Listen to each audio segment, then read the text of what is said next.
एक बार भगवान बुद्ध एक गांव में अपने किसान भक्त के यहाँ गए। शाम को किसान ने उनके प्रवचन का आयोजन किया। बुद्ध का प्रवचन सुनने के लिए गांव के सभी लोग उपस्थित थे, मगर वो भक्त ही कहीं दिखाई नहीं दे रहा था।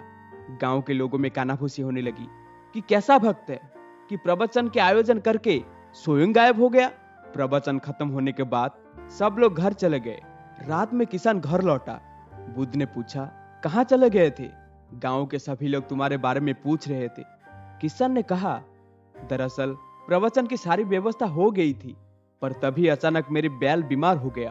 पहले तो मैंने घरेलू उपचार करके उसे ठीक करने की कोशिश की, मगर जब उसकी तबीयत ज्यादा खराब होने लगी तो मुझे उसे लेकर पशु चिकित्सक के पास जाना पड़ा। अगर उसे चिकित्सक के पास नहीं ले जाता तो वो नहीं बचता। आपका प्रवचन तो मैं बाद में भी सुन लूंगा।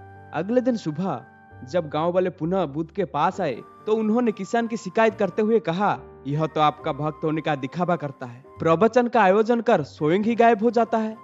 बुद्धा ने उन्हें पूरी घटना सुनाई और फिर समझाया। उसने प्रवचन सुनने की जगह कर्म को महत्व देकर यह सिद्ध कर दिया है कि मेरी शिक्षा को उसने बिल्कुल सही ढंग से समझा है। उससे अब मेरी प्रवचन की आवश्यकता नहीं है।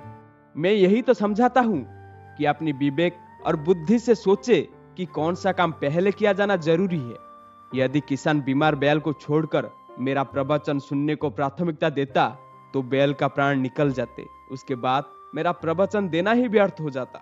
दोस्तों, इस कहानी से हमें यह सीख मिलती है कि प्रवचन का सार यही है कि सब कुछ त्याग कर प्राणी मात्र की रक्षा करो और ज्यादा सोचने की जगह अपने कर्म पर ध्यान दो।